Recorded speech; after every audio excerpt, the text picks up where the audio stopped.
This video will serve as an introduction to mesh current analysis.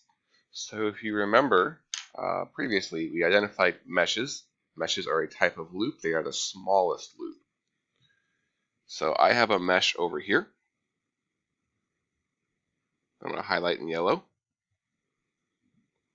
And I also have a mesh over here, a different one. I'll highlight this one in blue. Now, on the outside of these meshes, we can label a current. So for instance, we can see that we have an IB here.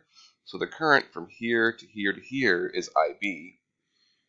And then what we envision is that this current IB continues around this mesh. So even though at this resistor, this 50 ohm resistor, it's not IB, but IB is part of it. Over here we'll have this blue mesh current. Well, it's blue right now. And then again, as it goes to 50 ohm, it will mix with the yellow to create an actual overall current.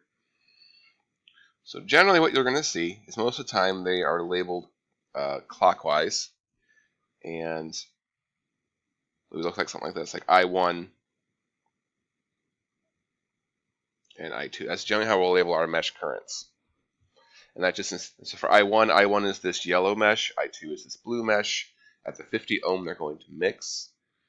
We can make this slightly faster by noting that this current going around out here is actually IB, so we can actually relabel this IB if we wanted to, and it would be slightly faster. As far as the direction that you label it, it does not matter. So I can make these counterclockwise, I can make one clockwise, one counterclockwise. It doesn't matter as long as you don't change it once you start. So at the beginning, you can choose whatever direction you want. Sometimes it's convenient direction. So like in this case, it's the same direction as IB. Alright, so that's the first step, is labeling our mesh currents. The next step is to write KVL equations for each mesh. So I'm going to start off writing a KVL equation around I1. It's important to indicate which direction you're going to go around the mesh. I would almost always go with direction of the mesh as you've already labeled it. If you go backwards, so if I would label this as counterclockwise around this, then I would have to use negative I1 every time I got to an element, which would be tedious. So if you don't remember, this is sum of voltage about a loop equal to 0.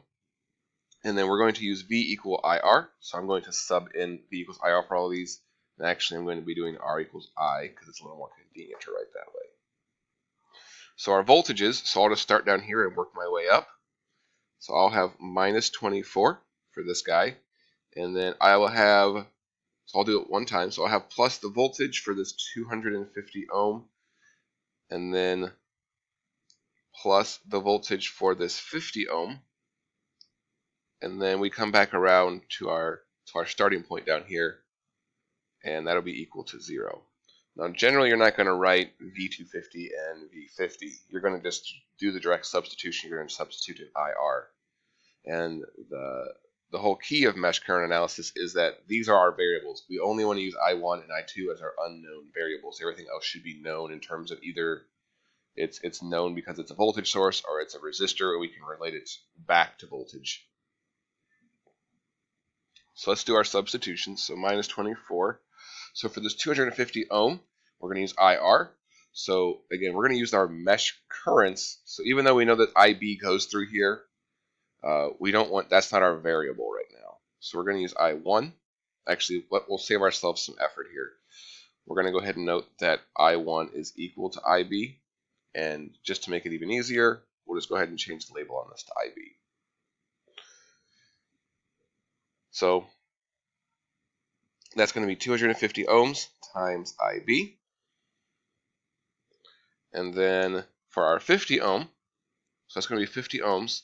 And then this is probably the most difficult part for students, is figuring out what is the current. So you could say, oh, it's IB, because as I go around the loop this way, IB goes the same direction.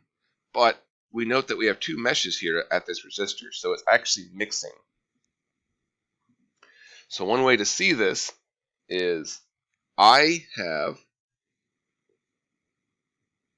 IB going in this way. If I follow I2 around, I come up here to this node, I2 will be leaving, and then I have taken my mesh direction is actually going down.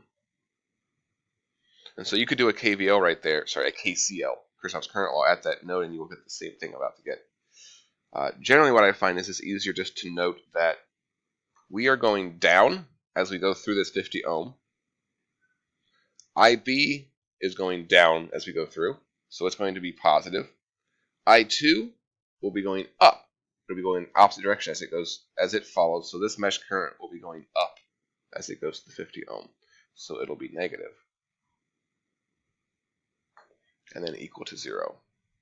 So unlike node voltage, we don't have a convenient, it's always I1 minus I2 type thing. You have to actually look at which way you've labeled these. And then also which way you are going around the mesh. Sorry, which way you're doing around the voltage loop. Alright, so once you get that, you want to put it in standard form. So we're going to put our IBs first. So I have 250 and 50, which will be 300 IB. So remember, standard form is we want all of our variables on the left and our constants on the right. And then we're going to get a negative 50 I2, and we're going to move our constant to the right-hand side, 24. So that is equation 1. So now we're going to do this again. We do a KVL. So again, we have meshes, do KVLs for your meshes. I have 1, 2 unknowns, which means I will need 2 equations. I have one of them here, so my other one will come from doing a KVL around I2.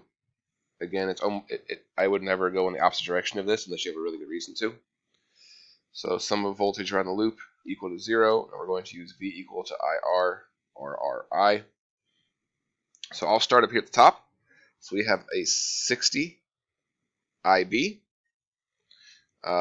We have plus 150 I2. So again, I am going around this way, so I'm headed down. So 150 and I2 is the current, the mesh current through that. So it lines up, I2 lines up with the way I'm going around the mesh. So it stays positive. Come back up. So now plus 50.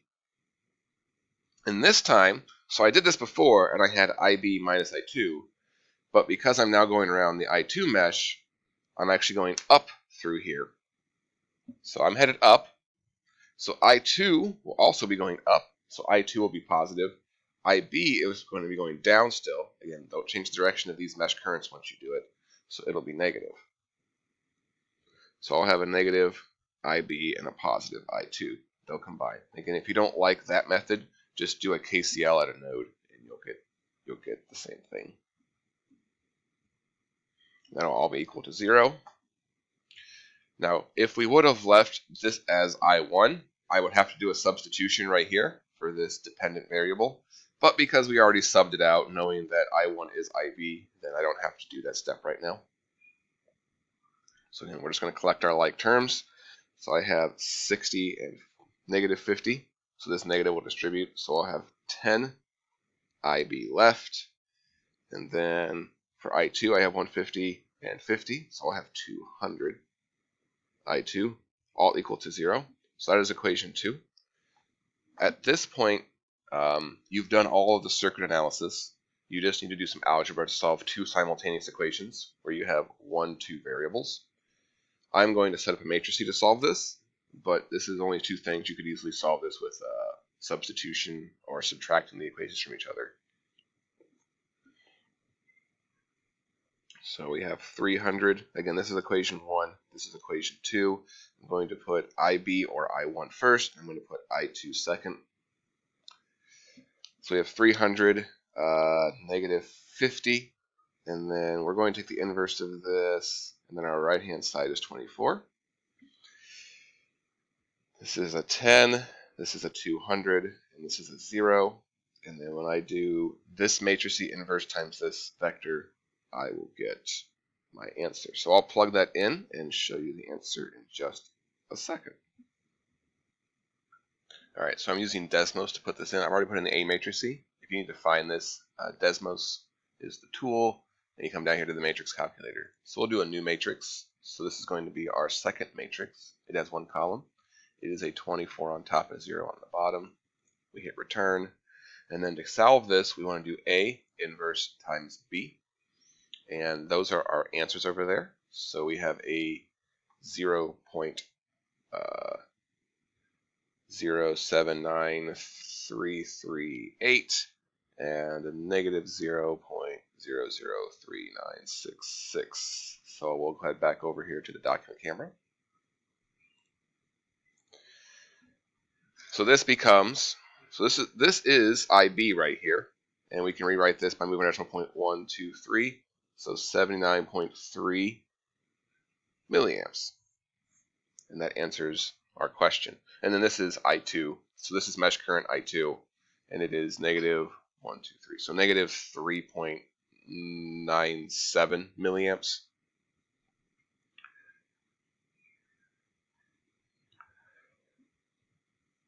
And then, so just like before, you can use this to solve other things. So once I know I2 and IB, I can go around and solve anything else. So if I want to know what is the voltage here, well, it's just negative 3.97. So what I2 was times that 150. If I want to know the voltage for the 250, well, it's the IB, which is the 79.3 milliamps times the 250. So once you know your variables, you have solved the circuit, and then you can go find anything else just using generally Ohm's law, or if it's a capacitor or an inductor, you use those voltage current relationships. All right, that's all we got.